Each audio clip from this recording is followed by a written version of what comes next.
So welcome to this evening's webinar from GovernorHub. My name is Neil Collins. I'm Managing Director at GovernorHub. No one in the sector can really have missed that the recent education white paper set out some ambitious challenges for all of us, and particularly the ambition that all schools will be part of a MAT or on the way to joining a MAT by 2030. Tonight, we're fortunate enough to be joined by a panel of experts in this field. First of all, Emma Knights, OBE. Emma is Chief Exec at the National Governance Association, and Emma has been a long-standing advocate for good governance and strong governance across the country, and is a regular contributor to policy advice and best practice.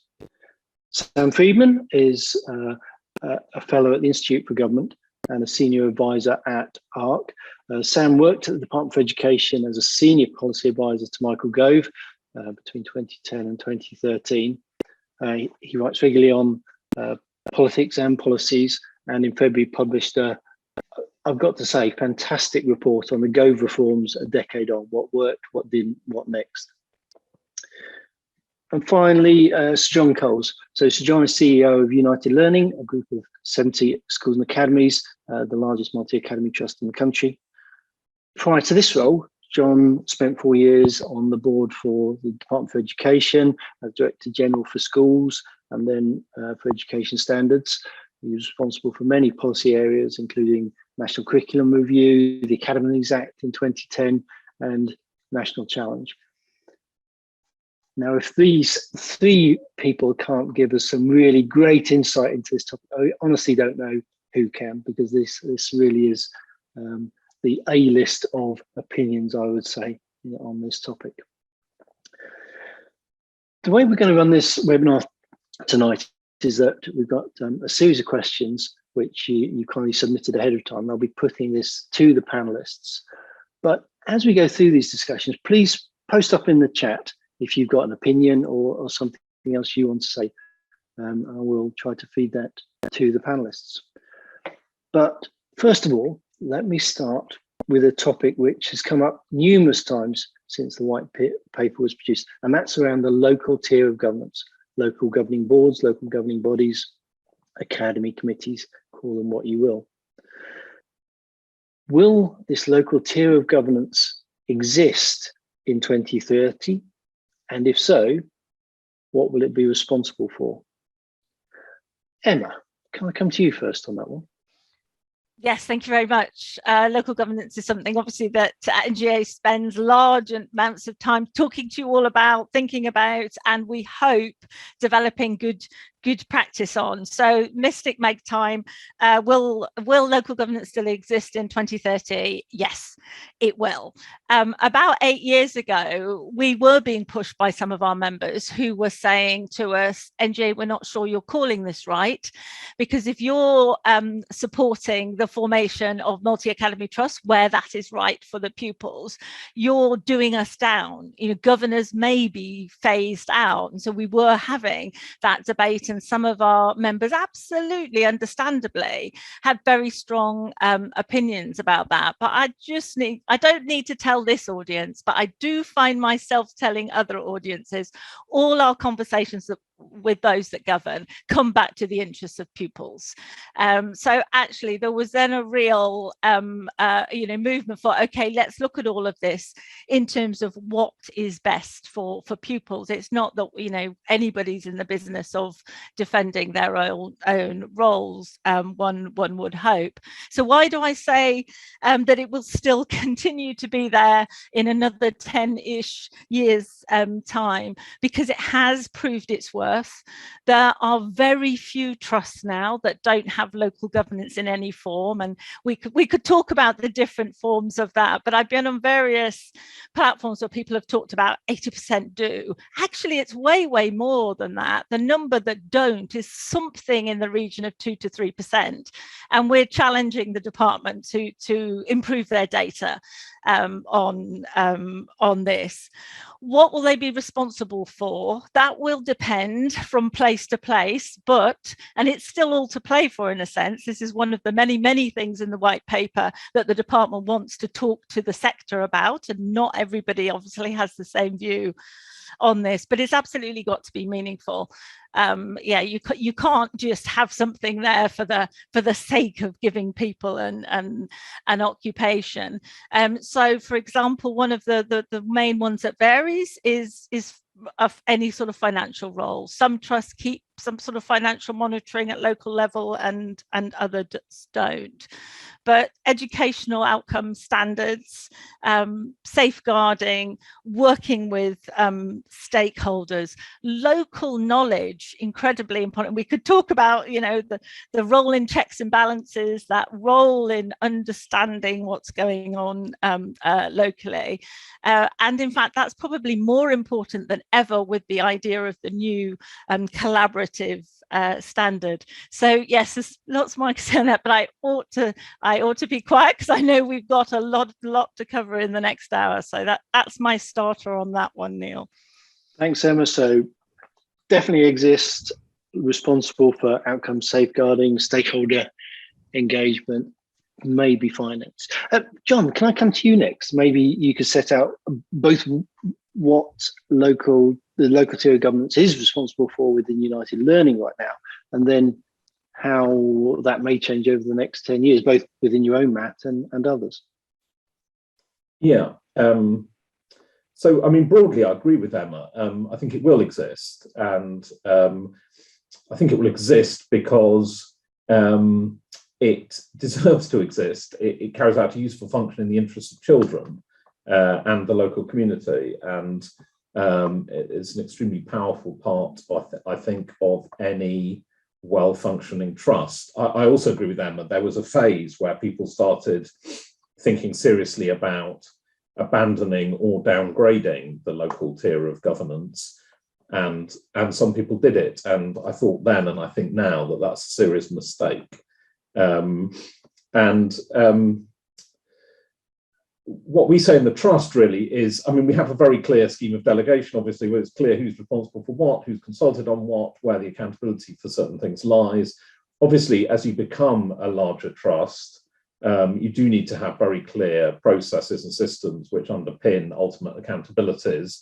So, you know, in the end, the trust board is responsible in the sense of kind of ultimate accountability for a large number of things that in a freestanding school, the governing body would have ultimate accountability for. You can't run any sort of organisation by having a totally centralised system of responsibility. So what we say to our governing bodies fundamentally is that the more they behave like the governing bodies of freestanding schools, the more effective they are and their role is, provided that they recognise that there is an ultimate point of accountability, which is the trust board, enacted through, often through the sort of officers of the trust, employees of the trust. So, so that's the basic model. And the effect of it is that we have sometimes some really incredibly powerful interventions, disagreements, points of difference between what a local governing body thinks and how it sees things and what the centre initially thinks. And there, it's just incredibly important that the trust behaves in a way that enables you to take advantage of that disagreement and the local knowledge that's being added there. I would say we've had, you know, over the 10 years I've been doing this job, you know, on 95% of things, probably, you know, we get to relatively easy agreement on most things because we consult and involve and come to a view. But there's this kind of really important subset of areas where, you know, some or all of our local governing bodies see things a bit differently. And as long as you respond to that by having a really kind of clear and open and transparent conversation, you should, in my view, and nearly always do, get to a better solution than either of you would have first thought of. And that's the point of it, to my mind. I think there's absolutely no doubt that, as well as us feeling very strongly that we've added value to our schools and to what local governing bodies would have been able to do on their own, it's also true that local governing bodies have added hugely to what we've been able to do collectively. And that's the point of it. And that's why I am convinced that they will continue to exist in something like their current form in 2030. Because that's what works and is right for children and communities. Excellent. And John, can I just push you on one point there, because it's coming on the chat and it's very interesting. Have you ever changed the responsibilities between trust board and local board, or perhaps your schemes of delegation based on actual experience? So some of those debates you had where you came to a better joint understanding. Have we changed responsibilities in the light of that? Not particularly. I mean, I think it would be fair to say we've certainly clarified responsibilities on a number of occasions in response to that. You know, if at any point it's been unclear or governors have thought, actually, are we doing that or are we not doing that? That's led to some, you know, significant clarification and discussion of that. But I think it's not a flaw that, you know, it's not an error that needs to be corrected, that you have different people in an organisation with different views. You know, I think that's a valuable and useful thing, and something that you need to regard as a kind of real asset. And of course, it's also true that within governing bodies, individuals have different perspectives and views. Yep. And so, you know, just as we would argue that governing bodies need to work together professionally and talk things through and have good processes for resolving differences, so that's true across the sort of wider stage of the trust as well. So I wouldn't say it's led us to change responsibilities. I mean, I think it's certainly led us to change decisions, you know, to make a different decision than we would have done. It's also true, I think, you know, over the last 10 years, we absolutely have kind of learned and refined a lot about our scheme of delegation, but not so much in kind of response to a disagreement, as it were. Now, Sam, I'll come to you, but I'm really fascinated. I don't want to lead the witness here, but one of the things which you talked about in your report, which was one of the few things that didn't make it to the white paper, is the local tier of governance ability to request that they change MATs. I wonder if you think that will be part of their responsibilities in 2030. But again, I won't lead the witness. Sam, over to you. So it's a couple of things to say. Firstly, any question that involves 2030, we have to acknowledge there's at least 2 general elections between now and 2030. So any attempts to say what will be the case in 2030 has to be taken with quite a large pinch of political salt. Secondly, to say that I agree that with Emma and John about the sort of importance of local governing bodies and the fact that they will exist in the vast majority of trusts, you know, very likely by 2030, I suspect. I then think this, to your point, Neil, I think there is a interesting question about whether there will be any legal power that sits with local governing bodies, which is a much less certain question, and it's sort of what you're asking. In my Institute for Government report, I argued that certainly not now, but at a point in the future when the academy system was much, much more stable, essentially when everyone was in a trust and the average trust was quite a lot larger than it is now, you might get to a point where you don't have enough bottom-up accountability in the system.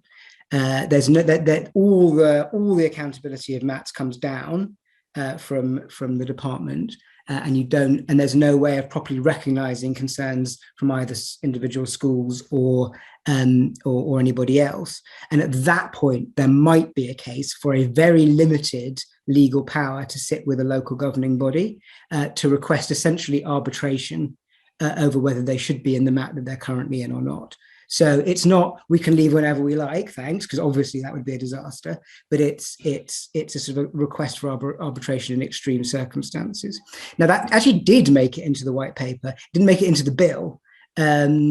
So they clearly have been thinking about something along those lines. But I think, you know, for a lot, understandably, and I would agree that at this moment, a lot of trusts are very concerned about it, and I wouldn't do it now.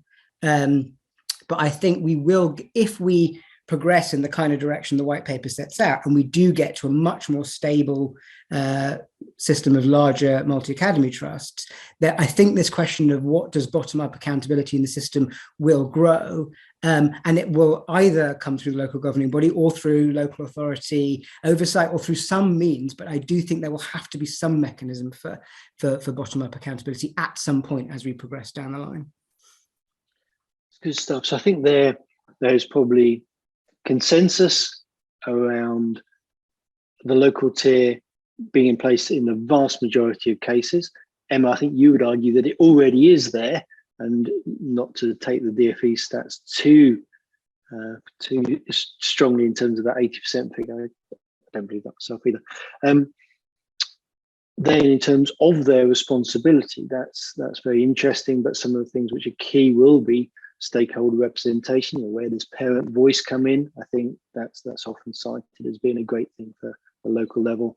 And then there's the schemes of delegation within each trust will potentially set that out in exact detail, how that will work in any individual trust. And as John says there's then operational ways about how that is actually used in practice to decide particular instances. Moving on to the next question, and perhaps it builds on something Sam was talking about there, which is accountability. How will MATs be held to account in 2030? And John, perhaps I can come to you. You probably experience accountability today more than any of us. How is it today? How will it be in 2030? How is it today? Well, I mean, just between friends, it's not the most effective thing in the world, is it?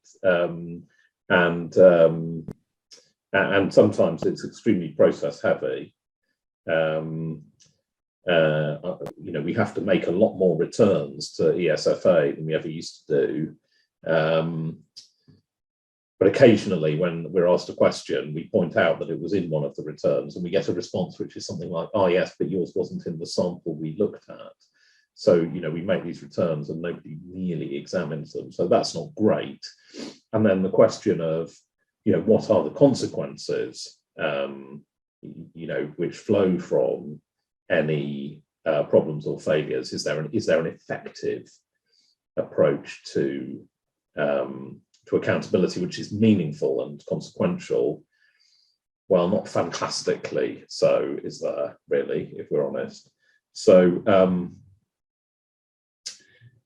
so that's one side of it. Then we've got a bill in front of Parliament, which may be the most extraordinary legislative document I've read in all my time working in education, and I think I've read most education bills from the last 35 years.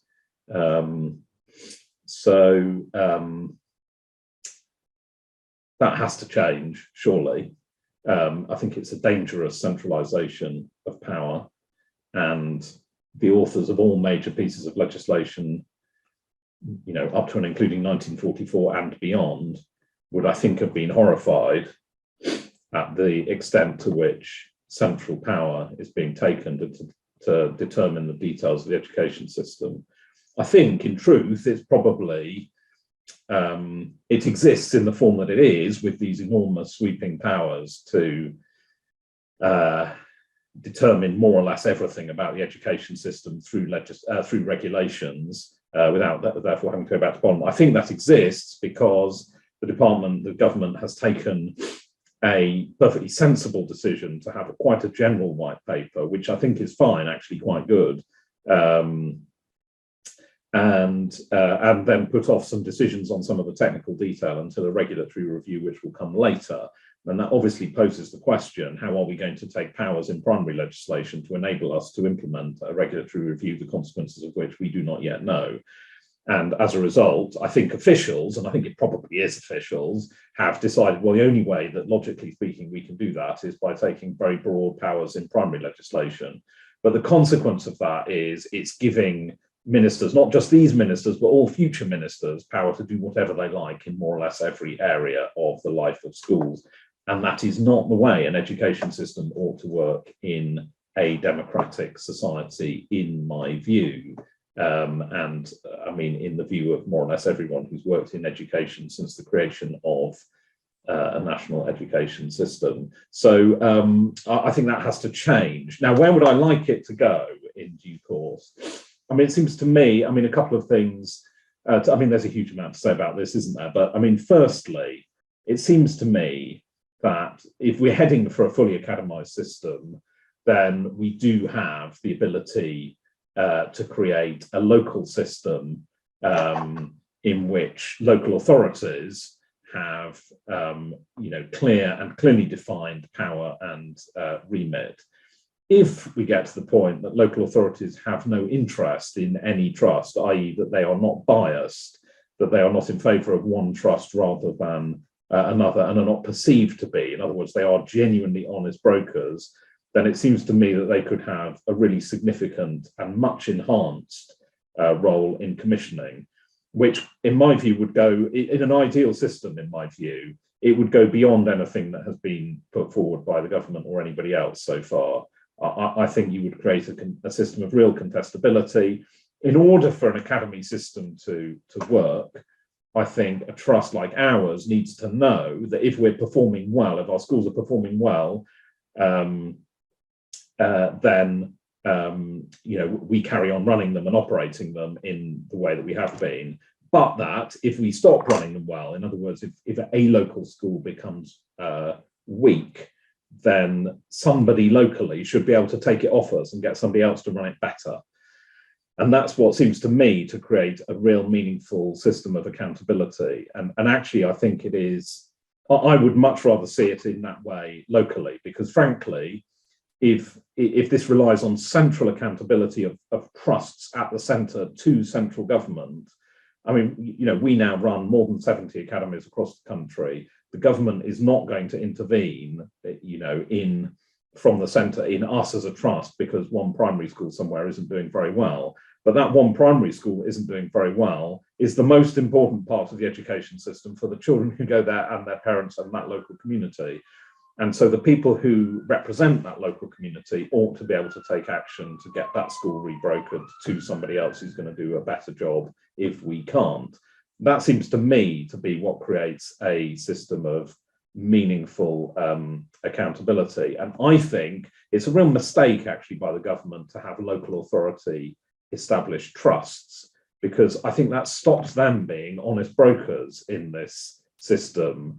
That they can't do that really fundamental and important role if they're seen to be party pre and to be effective owners and controllers of some schools who they might favour, who they might not intervene in very strongly, who they might favour in rebrokerage decisions. It stops that from functioning.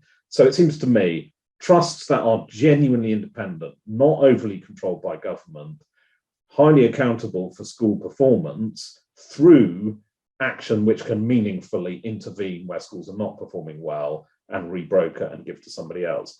Now, there's loads of other things that we could say, but if we had that system, then I think we would have a genuinely accountable multi-academy trust system, because you wouldn't be able to get away with mediocre performance anywhere. Excellent. Thanks, John. Sam, a dangerous centralisation of power, and you think LAs should come in as John has described there, as the people who should rebroker schools? So I agree with John's guess here at how we've ended up with this bill. I think that's exactly what's happened, is that they actually, the white paper is quite sensible in my view, in that it proposes setting some high-level standards for multi-academy trusts that allow you to regulate against them, because at the moment we don't have any expectations or standards on the educational side for academy trusts, so you can't regulate them properly. So that makes sense. But as John says, because they haven't done the work yet, they've ended up asking for this huge enabling power to do it. I think they've realised the problem, and I suspect it will get fixed in some way as we go through the Lords before it gets to the Commons, is my guess. But we will see what that looks like. And I also very much agree with John on the point around local authority trust. I think that's a big error. I also think it's gummed up the whole system at the moment because everyone's thinking, what the hell does this mean? Am I going to be able to go into my local authority trust? Local authorities have said, oh, hold on, don't do anything until we know what we're allowed to do. So it's gummed up the system. And ultimately, I suspect the government will end up saying, this is something we only want to happen in circumstances where we can't find any other trust. But in the meantime, it will slow things down. But I also think there's this problem with conflict of interest, which is one of the reasons why we wanted to go to a full academization in the first place. So I think that's right. In terms of the role of local authorities, my view is certainly that they should have more functionality than they do at the moment, more responsibilities they do at the moment, certainly around admissions, around exclusions and so on, around special educational needs, that kind of rights of the child, if you like, a kind of functionality. That has been bolstered a bit, but not as much as I would like to see it. Commissioning is a really interesting point. I wonder, and this is me being highly speculative and guessing a long way into the future now, if we won't end up with commissioning being at a higher level of local government. Because if you look at what's happening with the kind of local government at the moment, without getting into too much detail, we are shifting to a lot of power going to mayoral combined authorities and larger unitary authorities, which have the advantages of localness without the disadvantage of there being as many local authorities as we've had historically. So as we're not there yet in terms of the shift of local government, but once we've moved to more or less a system where most places in the country, if not everywhere, is in a combined authority or a unitary authority, then you can see that might be the place where commissioning happens rather than at the current local authority. But I'm speculating wildly because this depends on a lot of things happening. I think there is a real problem with the DfE Regions Directorate as it's being currently planned, doing both commissioning and regulation. Again, that seems like a place where there could be a real conflict of interest if it's not very carefully designed in this regulatory review. Good stuff. So, Emma, what's your view? How do you think that should be held to account? Do you think the local authorities have the sort of role which has been described here? Is that where they fit into this system? I mean, it is a sort of obvious extension of the sort of, the 2010 Academies Act, that actually we would end up centralising power. I mean, obviously, given that it's public expenditure and incredibly important public service, and we want moving in that direction, and that's what many commentators were saying at the time. Hang on, how on earth are you going to regulate this number of schools if and when they should all become academies? So we've now got to that place, sort of 10 years on. We have been so hoping not to let out any state secrets, but we've obviously been doing lots of work with the department behind the scenes on various things, including LA established trusts. And I would agree that they aren't a terribly helpful addition to the system, but in part because they aren't really, people are using lots of different language. They're not really going to be controlled and run by local authorities. Or what they are is local authorities will be largely responsible for setting up the members of the trust, but after that the trustees will be doing that job. So it's almost the worst of both worlds. It can be perceived as a conflict, quite rightly, as both John and Sam have identified, but in practice they're not really LA anything trusts. The reason that I think the department was keen on them is because they know that some schools value their local authorities' role, and it was, how do we entice them into the academy system? Oh, we'll set up things that sound a bit local authority-ish, but actually they will be trusts like any other trust once they're up and running. So yes, I think the department expected NGA to be much more pro this idea than actually we are, because we do think it's very muddling, and a lot of the comms and information out in the system is very muddling, and not everybody, why should they? It's not their day job. Understand, what do members do? What do trust boards do? So there's quite a bit of misunderstanding out there, which is then going to be hard for schools to navigate in making the decisions about which trusts and where. So I know we're going through a test and learn process. But in terms of your substantive question about who does the accountability, again, we always at these events do talk about members. There is a role for members here. I know they're part of the trust, but also they're a sort of, you know, misunderstood part of the accountability system. We haven't talked about Ofsted, so I am just going to throw that into this into the mix, because we would be very worried currently. I mean, okay, maybe in 10 years hence with a complete change of Ofsted, but at the moment Ofsted isn't fit for purpose in terms of inspecting or holding trusts to account. So therefore we are left with this, you know, regulatory review. It's really interesting that both of you are talking about, you know, that greater role for local authorities. I think there would be lots of trusts who would be concerned about local authorities being the people who perhaps made the decision, or perhaps did we talked a little moment ago, or you did with Sam, about whether unhappy schools could ask for arbitration. If that arbitration was done by the local authority, I can imagine, you know, quite a lot of trusts would not necessarily feel that they were going to get the you know, a fair crack of the whip. So I think that's a really interesting one to explore, and that, you know, the department will be exploring a number of these issues with us. I think absolutely leaving the, you know, giving the local authority and a role. And I take your point, Sam. We're hearing it too a lot about, you know, the next layer up, which works well in some parts of the country, and also, you know, is non-existent, isn't it, currently in other parts of the country. So yes, lots to iron out in terms of that central local split and collaboration, actually. Interesting. So one of the topics there is around that LA trust, and there's some really interesting insights there. I must admit, I've not considered them as something which would fundamentally change the landscape. But John, you make a very convincing point about how they would affect local maps and local decision making. Although, Emma, I take your point that, you know, are they really an LA? Is that simply the history of them, but once they've set up as a MAT, they're completely independent as a MAT? But we've got that general topic about how schools join MATs. This question came in very early on in our discussions from Mike. He says, my school is really very happy not being an academy. Will we be forced to academize? And what do you think? Will schools be forced to academize?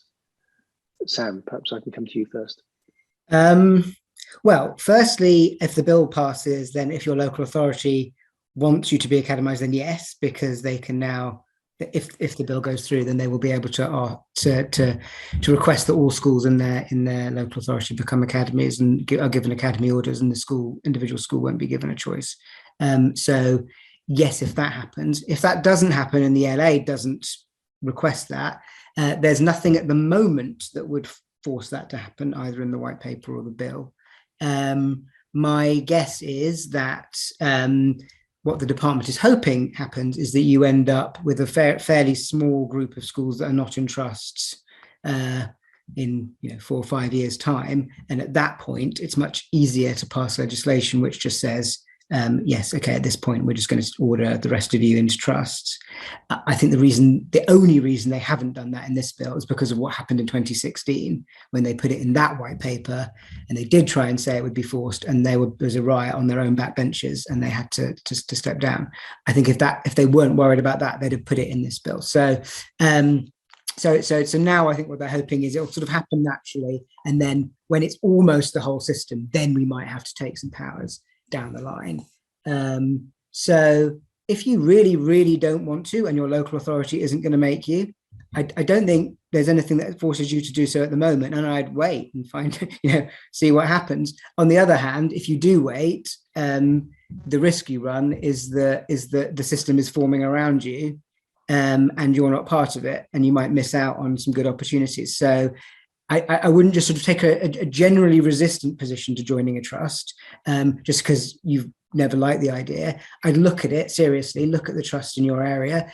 If it's in the best interest of the school to join one of those trusts, or what your options are, then do that. If it isn't, there's nothing that's going to compel you for the time being, and it may never be the case. And Emma, what's your view? Do you think schools will be forced to academise? Actually, can I just push you on this a little bit and say, do you think it's right that schools should be forced to academise if they don't want to? Right. So as NGA, and we talk about, the importance of governing boards, for us to be saying, oh, it's absolutely fine for somebody else to come along and ignore a governing board is, it would take a massive change of NGA policy to get to that place. So we advocate, boards have good decisions in order to good information in order to make good decisions, but we don't sit here and say you should do A or B. However, there are times, obviously, given our experience, when we say, oh, this might be a good thing to think about. And your question about, should you just sit tight? I think it depends a little bit whether you see yourself, should push come to shove, informing a MAT. So we've had large swathes of the country, some of us would argue almost all of the country, where over the last couple of years, RSCs have not wanted to see new MATs for a whole bunch of different decisions and different reasons in different places.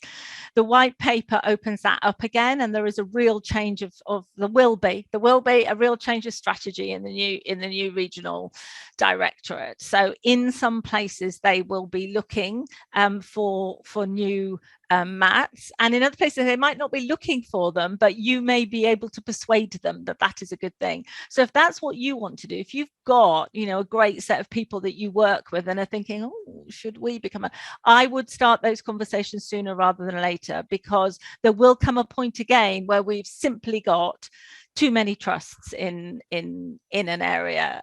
So it will be interesting to see how much different regions can be pushed on that point. However, if it's about joining a trust, then there isn't a rush. And as Sam said, there's a lot of politics between, now and 2030, 2032. So, who knows what will be the situation at that point. And I think the really important thing is, as we hear from our maintain members and our SATS members, is about collaboration at local level. For goodness, I don't imagine people will stop doing that, but it's incredibly important to continue doing that and to entice some of those local MATs in, or just MATs with local schools like John's, if they're one-off, to get involved, because that's what we're hearing from a lot of our members, is actually it's often the MATs, the schools within MATs, who say we're not going to become part of your local collaborative. So that's another, that's a different question, but it's an important question. So John, I'll let you come back on Emma's point there, that perhaps it's the academies within MATs that are less collaborative. That's an interesting point. Yeah, that's a sweeping generalization, I better say, but one good clarification. Yeah, I think your raise of the eyebrows, you said it, implied that. But John, what do you think? I mean, in some ways, actually, I guess just by size of numbers, your MAT has been more successful than any other in terms of persuading schools to join it. But do you think that can only go so far, and at some point schools will have to be forced to academise? What do you think? Well, I don't know. And I mean, the thing is, none of us know really, do we? I mean, I think Sam's analysis is very credible and is definitely one possibility, that this will go a certain way, and then 5 or 6 years' time, somebody will come along and say, okay, well, we'll now sweep up the rest into trust. That is credible. But I mean, as Sam himself points out, we'll have another general election before 5 or 6 years are up. And, would a different colour of political party do that? It doesn't seem as likely, does it? So I mean, it is a sort of slightly weird kind of game theory question for governing bodies, isn't it? Do you jump now and have a lot of choice and power, and be able to talk to quite a lot of people, see who can assure you that you'll get what you want, see who's a good fit, and then make that choice? Or if you don't like any of the choices in front of you, do you sit tight and sort of hope it never happens, which might be the result you want and might be the destination you end up, but it may also be that you then get forced to do something you really don't want to do in 5 or 6 years' time. So it does. I mean, that's not a great way to run a system, is it? And, but I think that is the truth of what governing bodies are facing if you don't feel that you want to join a trust at the moment. I suppose the thing I'd say is, I mean, joining a trust isn't terrible. And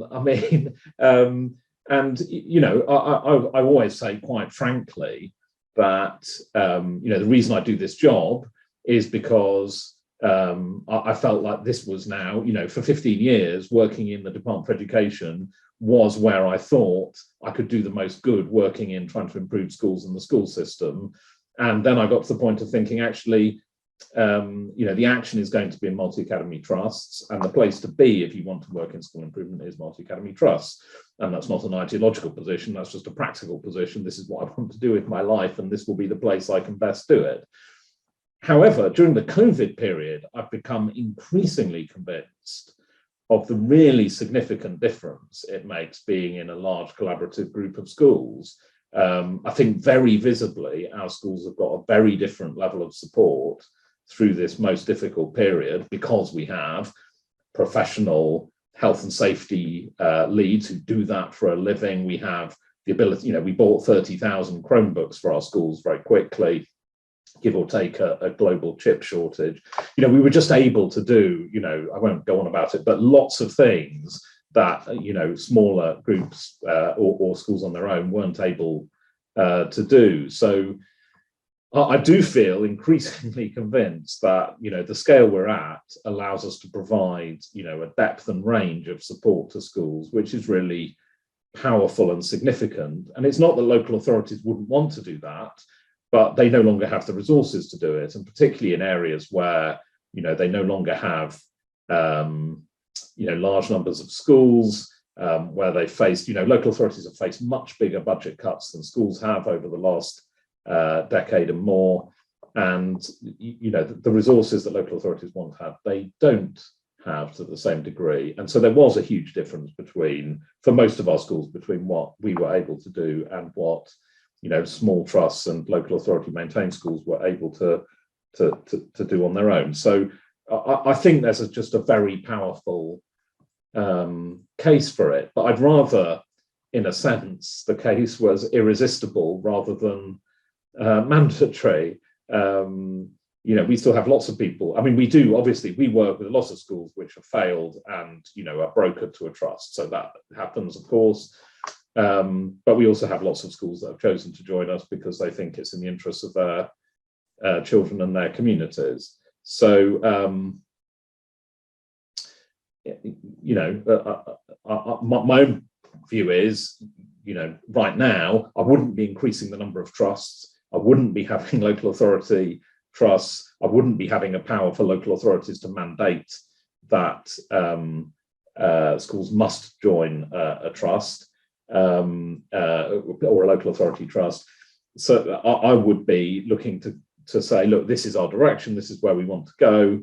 You know, please self-organize within the kind of available range of trusts that are around. And, you know, that would, I think, continue the progress of growing the multi-academy trust system pretty successfully. Whether we'll end up in a point where it's mandatory, we don't know. Okay, good stuff. So across the panel, there's not a huge appetite for forced academization. I think as Sam touched on, the government got a bloody nose when they tried that before, and I suspect, yeah, that's very much the case, that there's little appetite there for doing that in the future.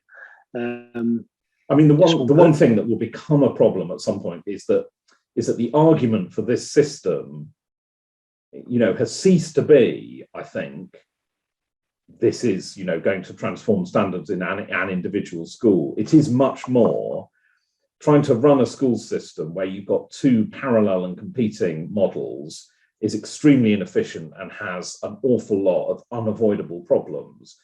And every high functioning education system in the world runs in a kind of consistent, you know, on all of its fundamentals, model of governance and oversight and accountability. And we need to get to that point. And there isn't really any longer a way of getting back to let's have everybody as a maintained school, even if anybody argues for that, which not too many people do anymore. So the argument becomes, if we want a consistent national system in which all schools have essentially the same functions and all of the oversight models are the same, because we know that that leads to a higher performing system overall, at what point does the national interest in having that consistent system override the local choice and determination, which has been the model of governance in our system for 30 years? And that trade-off gets tilted more and more the more schools become academies. So you get to a point, certainly in each local area and eventually nationally, where the residual is just so small that there's no real argument anymore for running a dual system with such a small group of schools in one part of it. And then, so eventually you just tip over into just doing it by default. But that could be some way away. Yeah, I mean, I must admit, I've worked with local authorities for over a decade now, and every year it's easier to get a parking space in the car park. Just less people there. There's less critical mass around those local authorities. And as you say, Sam, eventually that might dwindle to a point that, well, it's just not able to exist anymore. And maybe that tips. I think it'd be interesting then, those schools which are still maintained at that point, what happens to them? One thing that may happen, I noticed there's a comment in the chat from a Mrs. E. Knights from Warwickshire, who said about smaller trusts merging. Perhaps this is another way where the system consolidates and you get this larger critical mass within MATs. Emma, do you want to sort of expand on how you think? Absolutely, because there is a very, very commonly trotted out argument everywhere, really, is that we want to have one system because it's going to be consistent and it's not going to be messy, it's going to be tidy.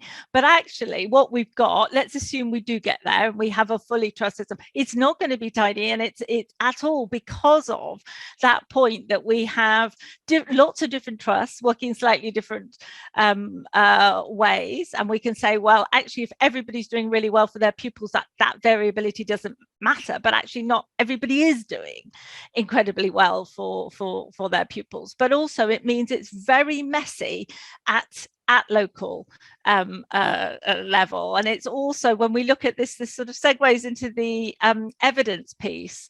The government, as sure as people know, put out an evidence paper alongside their white paper. It wasn't really terribly good. I think that's me being polite. Way more work needs to be done on that. It's one of the most frequent questions we've had from people in our forums is, but the evidence isn't good enough. You know, I need more on this, and this, and the department doesn't quite understand the questions that people out in the system really want looked at. And John, I think really some of the trusts need to make a better fist of it, not only in terms of national comms, but also actually in one-to-one discussions, because quite often we've got members, and it's both maintained schools and single academy trusts, who are saying to us, oh, but you know, when we raised this and this point with the trust, they didn't give us a very good answer at all, or they told us to, you know, take it and leave it, which actually I do say sometimes take it or leave it is the right answer, because at least you know where you stand, and if you don't want to take it, then do leave it. But there's a whole piece there around the evidence that everybody's got to get much more robust in talking about. But Neil, you asked me about mergers. Some of the tidying up could be around mergers, and that in itself, I can say that, you know, 2 syllables, it's a really big deal for people who have, you know, who are running trusts, who believe in their trusts, who, you know, have a mission. Maybe not all were founders, but you know, there is attachment to their trust, to actually come together and say, do you know what, for the benefit of these pupils, it would be a good thing if we came together. Mergers, we can look at other sectors as well. Mergers in the charity sector, I've done quite a lot of work on them over the years. ideas probably have about a 50-50, if that, chance of success somewhere along the line. Either relationships break down at an early stage, or due diligence shows things up that people won't proceed. So it's not an easy fix. It's not a quick fix, but we are concentrating on decisions made by maintained schools and SATs here. But actually, I think decisions made by smaller MAP boards are also going to be absolutely critical if they are going to get to certainly in some areas, the suggested 10 schools, 7,500 pupils, because otherwise the simply in some areas are too many very small trusts. So it's whatever we do, it's not going to be tidy, and it's going to take a lot of thinking and care from your audience. Yeah, okay, so just got one eye on the clock, and there's one final question I want to raise.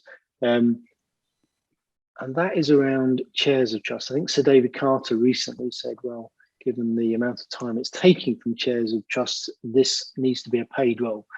I'm going to declare an interest here because I am a chair of a middle-sized MAT here in Norfolk. But should chairs of trustees be paid? John, can I come to you?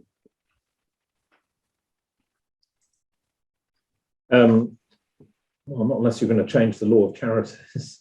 I mean, do we really think that the job of chairing an academy trust is so different from the job of chairing Oxfam or a large university or a large NHS trust that we're going to introduce payment for it? I don't know. That feels not at the moment, I would say. NHS trusts do get paid. I was just wondering if that was true. Yeah, the NHS trusts do get paid, which feels like the comparator to me. So I mean, I think there's a good argument for it, and I'm not one, so there's no personal interest in it. But I do think there's a good argument for it, because the argument I think is a diversity argument, because essentially the only people who can afford to give up the amount of time it takes to do it properly are people who have probably made a lot of money or are related to someone who has a lot of money.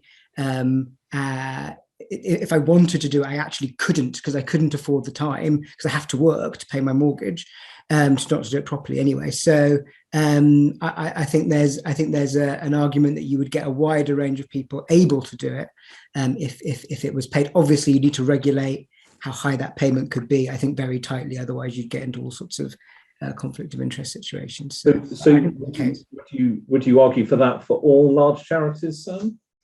I think so, yeah. I mean, it's easier when you've got a lot of state regulation, as you do with NHS trusts and academy trusts, because you've got more oversight of what those charities are doing than you do with the Charity Commission, which is not the best of regulators.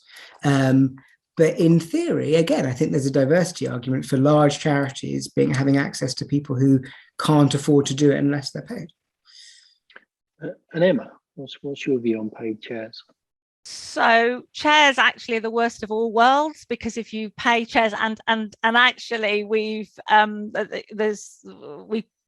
undertook a piece of work a few years ago where we really looked into this, both the research from other sectors, but also, consulted our own members. And you could say, well, they're a very skewed audience because they volunteered and are not being paid. But the point from all those sources showed that if you only pay chairs, you really upset the idea that the board is a board or a team, and that actually what you do is other people think, oh, well, they're getting paid and I'm not, so they can jolly well do X and Y. So I think probably the bigger debate is around paying the board, and it's really interesting over the years, because we monitor this in our annual survey. It used to be deeply unpopular by our members. It's now climbing. It's still below 40%, but each year it climbs by a couple of percent, and I think that's pretty much, as Sam suggested, linked to workload, and the fact that no matter what we do, I'm really failing at NGA to get governance to be more visible. Whatever we we do, it's still sort of more overlooked than the position deserves. That recognition of just how responsible this role is hasn't sort of cut through. So my guess would be no.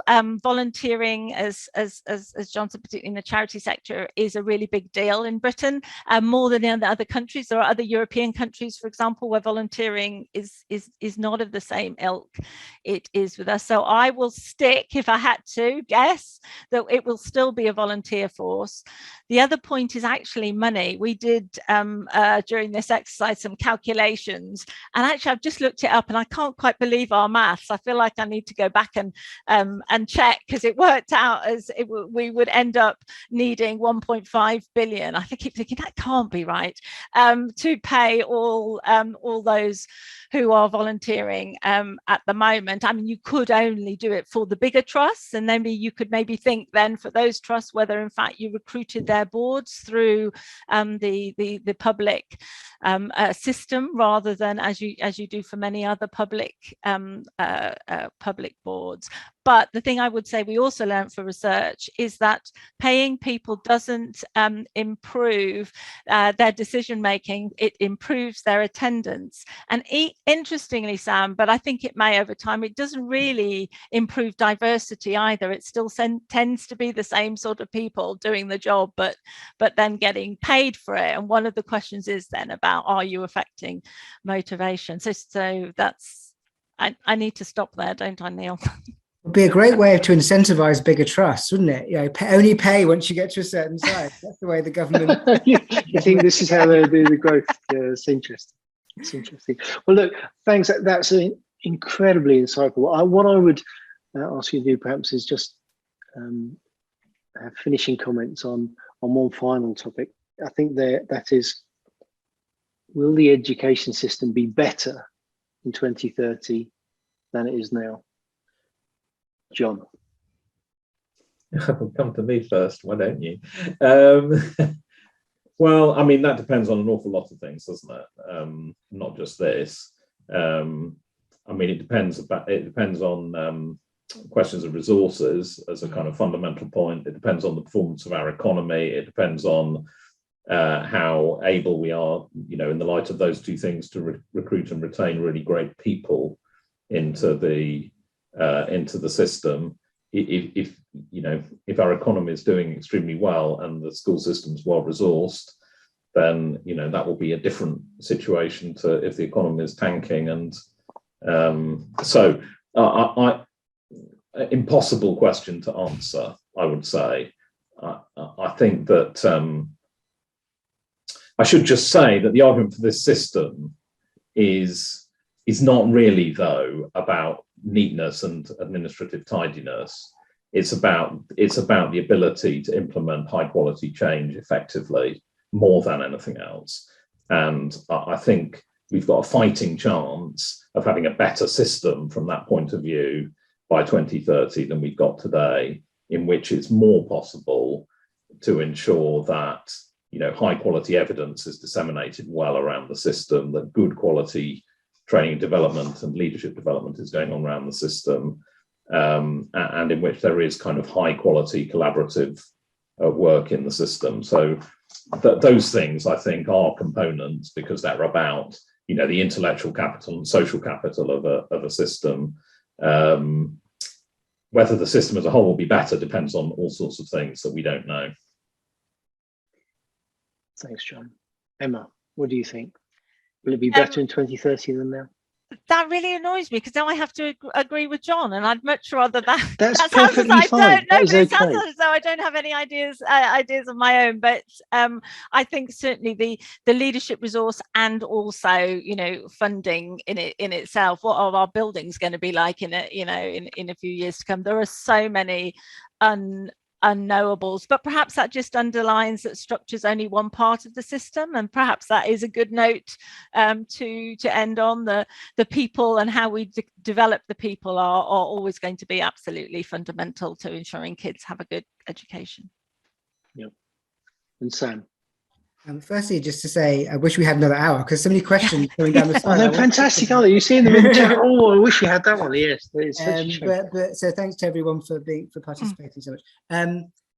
So if I look at the economy data at the moment, I think my answer is no, because I'm thinking it's looking like a really bleak few years, and I don't see how that's going to translate into better resourcing for the system. And I agree that we're sort of getting to the edge of what's manageable at the moment. But then if I look at the kind of trust data, particularly as was established during the pandemic, we've never had parents sort of happier with schools and teachers trusted so much by the wider population.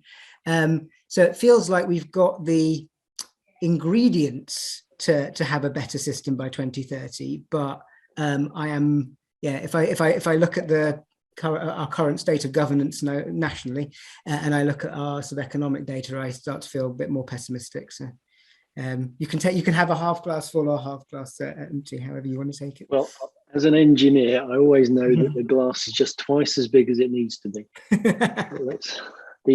Well, excellent. So yes, and I think that's very true. You know, we can only do so much structurally to set up all the schools to succeed, but fundamentally, so much of this comes out of funding, the policy decisions that are taken centrally.